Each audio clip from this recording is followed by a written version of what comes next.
Good morning, everyone. Today we are going to be installing a basic amp and sub in the Silverado 2018.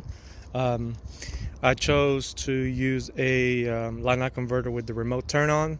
Had to get a JL remote bass knob since this one didn't come with it. Obviously the amp kit. I'm going to quickly guide you on how to install one of these. It's actually not too hard and it's not too easy, so it's somewhere in the middle. So if you've never done one before, you can do it yourself. So let's go ahead and get to it. First things first, you have to pop this off. This is the tool that I use, just a little panel popper, whatever you want to call it. I've had this thing for so long, so it's done quite well. This bottom panel just pops off. It's held pretty much nothing but clips. You have two there, and then you have nothing but locking clips right here. So yeah, they all just kind of clip on to these slots. So just kind of wiggle them around. Don't try to force it right away. So yeah, take this off. Let's move on to the next process. Next process will be take this little cover off. It goes in here, same way, pop it off, held by plastic clips. Move this out of the way, just kind of pull it. You do need to take this off as you need to access the speaker wire from behind there. So this has to come off. Again, it's nothing but clips, nothing too crazy on it, no screws or anything like that. So just pop it off, put it aside. I generally put it in here. That way it kind of protects it from getting damaged or me accidentally stepping on it. So just put that for now. Tuck all that back.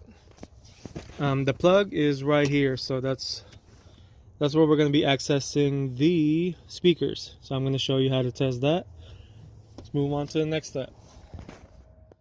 Alright, for this process, this is kind of controversial. Some people would just kind of put it here, but then again, to me, you're kind of limiting the power. The aftermarket one would have its own fuse, so you don't really need to tap it into anything with a fuse, so I would just leave this alone. Obviously, it's going to this jumper cable type of connection, so that's where you jump it if the battery is dead. What I like to do is take this off. You just need a 10mm. Just kind of take it easy on it, kind of wiggle it around before it releases, and then once it releases, it's going to take it off. And this is where I'm going to be tapping the amplifier connection to.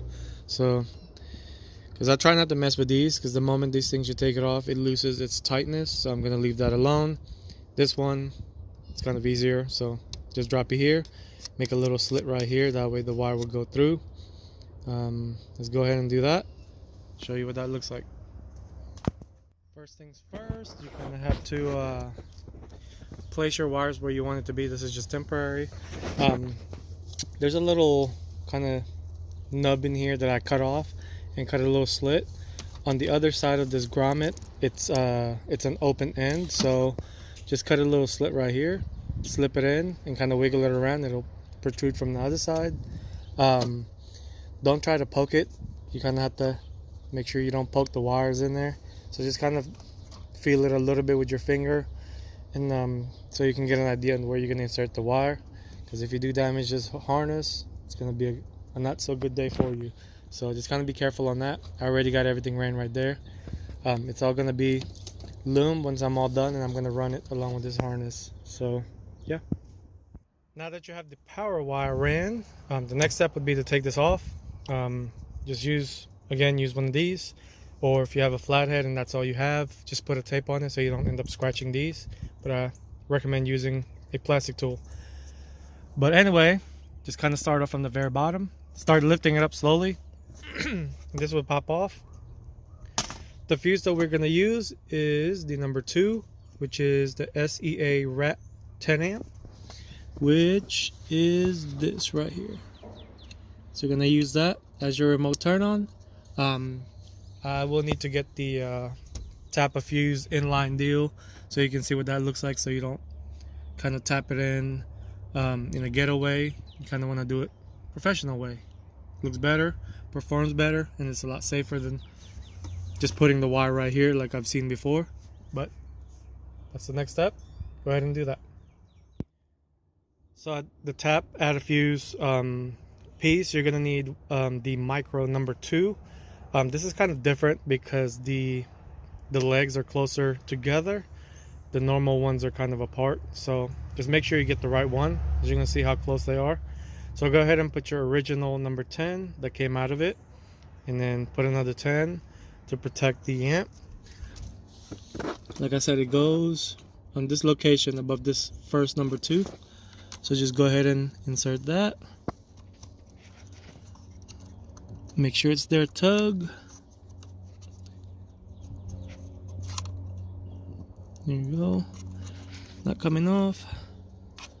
I generally kind of zip tie it right here, just to give it a little bit of a tightness to it. So, but yeah, this is your power wire. Kind of show you what that looks like. Let's go ahead and put a ground. Oops, sorry about that. Find your ground.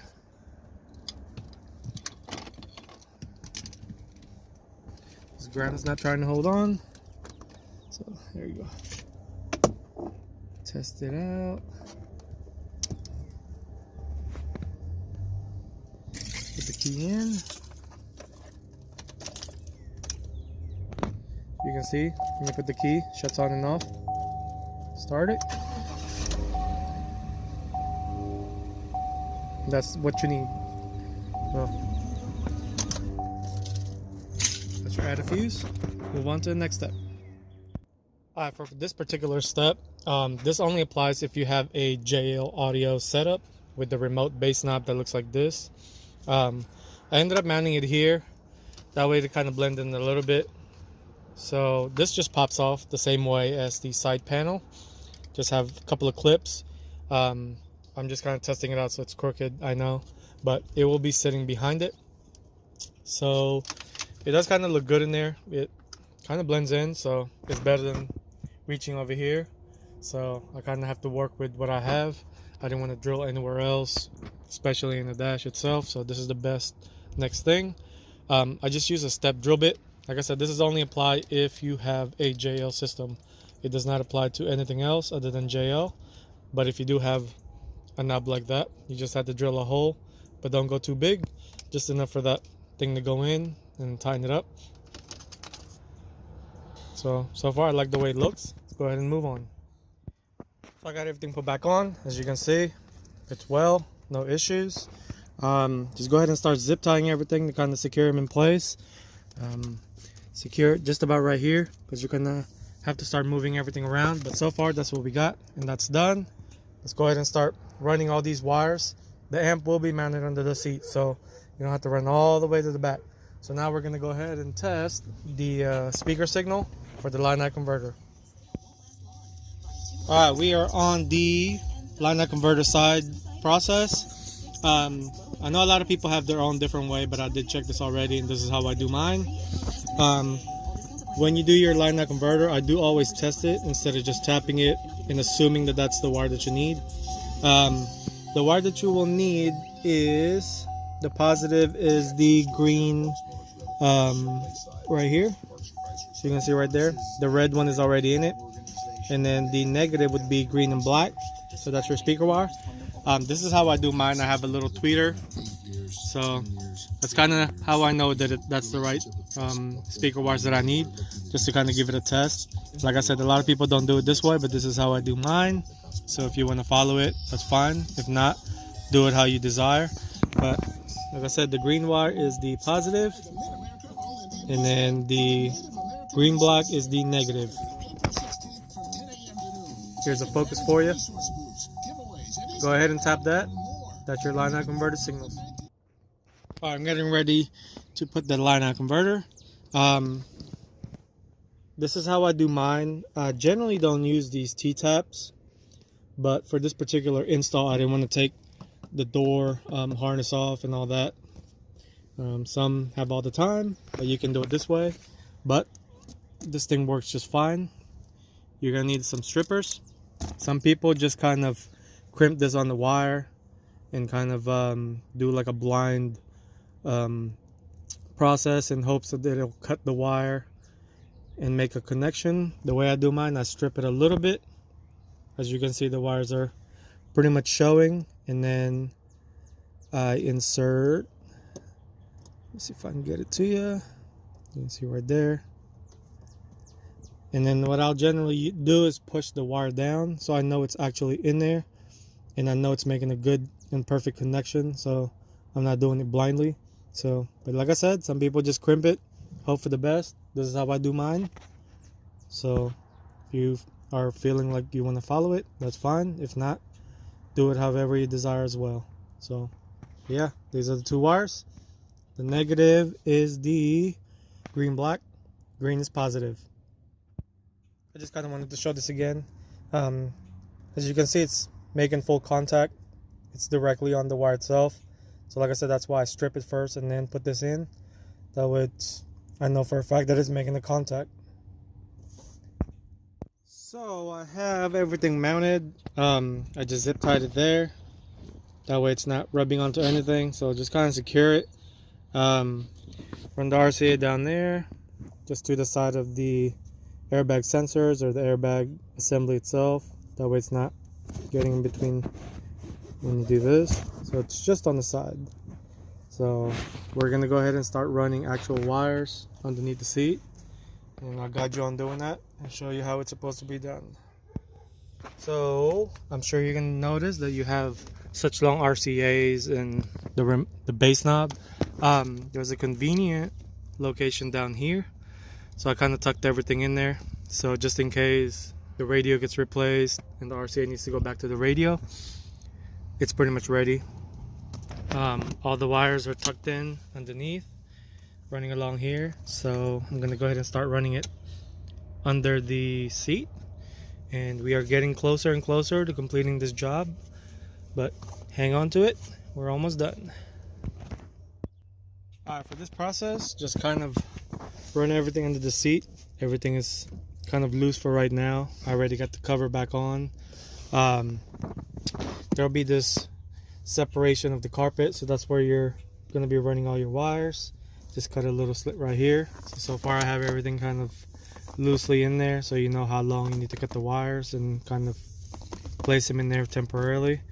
Once it's all wired up and stuff like that, I will go ahead and pull these towards inside, zip tie it, and kind of hide them back right here, so everything looks clean and nicely done there. So far we are literally getting close. Once this is all mounted, it's pretty much testing, adjusting. So now that got the wires kind of temporarily ran, we are going to be doing the ground. There's going to be a ground point right here. Make sure you sand the paint down a little bit, that way it'll have an even bare metal contact. So kind of want to do that anyway. So let's go ahead and start putting this back, and like I said, sand it down a little bit and you should be good to go on the ground side. So the ground is mounted, as you can see that's what it needs to look like. So make sure you tighten it back up and then start doing the power signal fuse. Let's go ahead and do that. There's the ground, that's done. So we are finishing up the amp power wire, kind of running it to the battery. Just to kind of show you, it's running along with the factory harness. There's the boot hole, so it's pretty good in there. Just kind of follow that along. Now some people would say you should have been securing that better, blah blah blah, but I try not to put any screws on customers' cars to prevent it from rusting, because I did kind of notice on some of the corners there was like little rust spots, and this is a factory vehicle, so I'm not going to try to add to that. But as you can see, here's the jumper post. It's already tied down in there tightly, so you are still retaining the fuse. You're just not putting it in here, which kind of you don't want, because this will loosen over time quicker than normal if you start adding to it. This is the perfect way, and I also did cut out a little slot, that way the cover would go back in. You might have to cut the cover, I'm not sure yet, but you might have to cut another slit right here just for it to close. Haven't checked yet. Yeah, you do have to, so just cut a little slit and then you should be done with the power wire. So here's the cover back on. Everything is put back. Here's the little slit that I did. I just kind of bent it back, so kind of keeps it from moving around.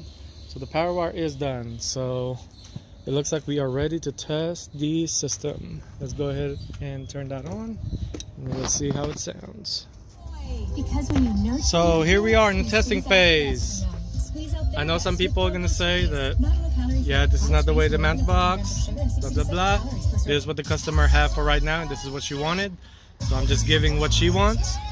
The amp is turning on. I'm going to go ahead and drive to an area with no home, so I can kind of adjust everything. So I'll go ahead and take you there. So we are in an industrial area, as you can see. No neighbors, nobody to piss off. I'm gonna go ahead and start making an adjustment and try to get this thing sound the way it's supposed to sound within this setting in the vehicle.